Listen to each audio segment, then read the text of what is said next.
एक कच्चे मकान में एक जवान लड़की अपनी मकान की छत को लगातार देख रही है। तभी उसकी माँ उसके पास आती है। क्या देख रही है पावनी?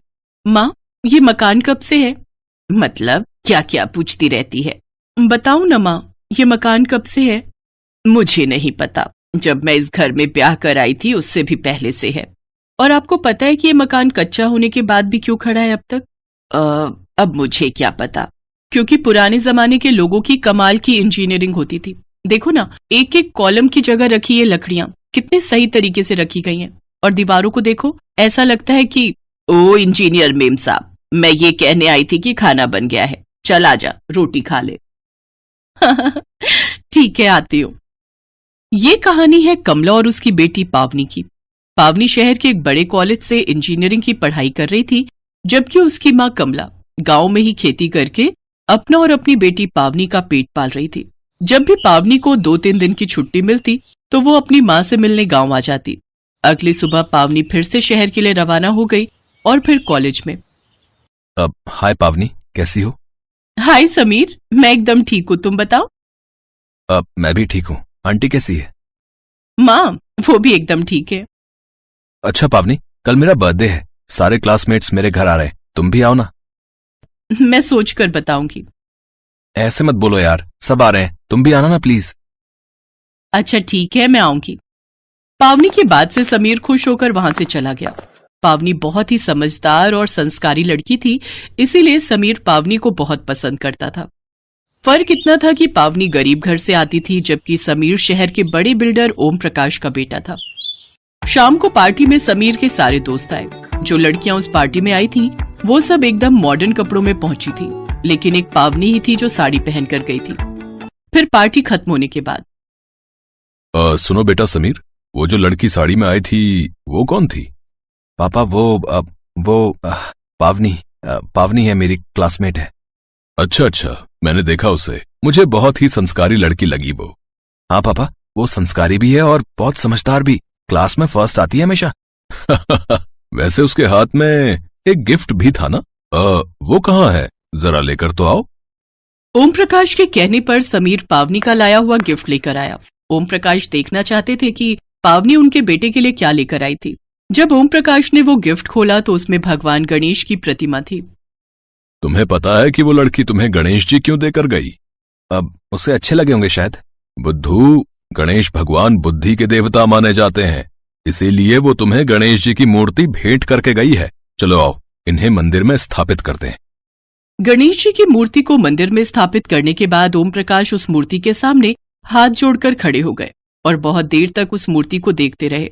ओम प्रकाश को पावनी बहुत ही अच्छी लगी थी और वो ये भी समझ रहे थे कि समीर को भी पावनी अच्छी लगती है, लेकिन अब वो पावनी का मन टटोलना चाहते थे। और फिर एक दिन फोन पर, क्या पावनी आज भी नहीं आई? अरे एग्जाम्स आने वाले हैं, ऐसा कैसे हो सकता है? वो तो एक भी क्लास मिस नहीं करती। चल मैं पता करने की कोशिश करता हूँ।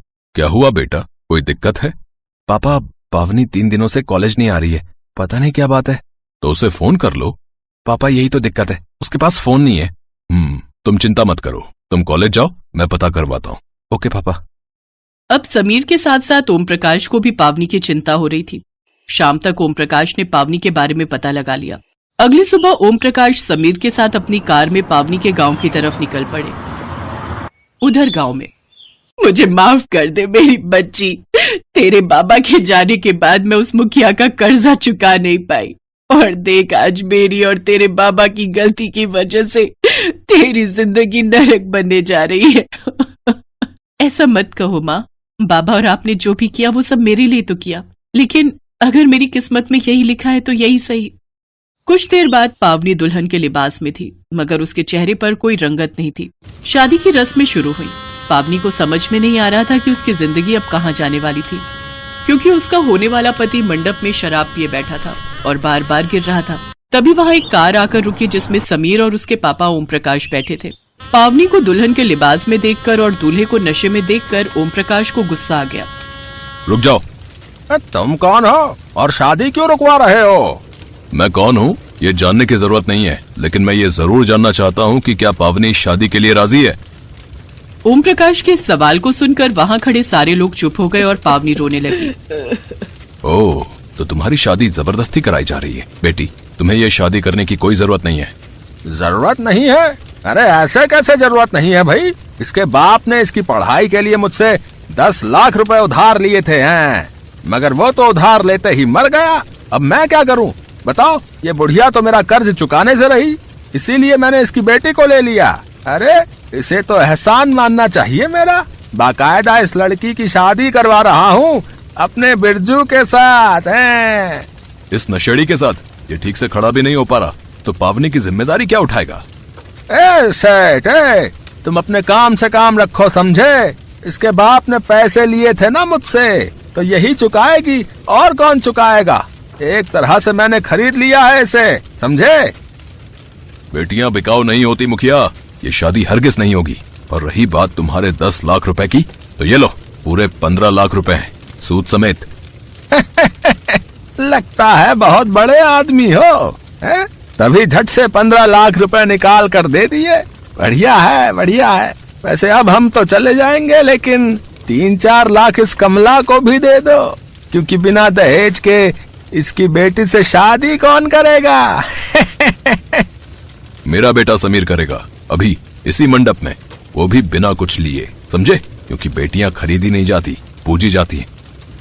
अब रुकिए पापा, मैं पहले पावनी से पूछना चाहिए, वो मुझसे शादी करना भी चाहती है या नहीं। इतना कहकर समीर ने बड़ी उम्मीद भरी नजरों से पावनी की तरफ देखा, और पावनी आंखों में खुशी के आंसू लिए समीर और उसके पिता के पैरों में गिर पड़ी। और फिर कुछ ही घंटों के अंदर बड़े धूमधाम से पावनी की बारात आई, और समीर पूरे सम्मान के साथ उसे ब्याह कर अपने घर ले गया।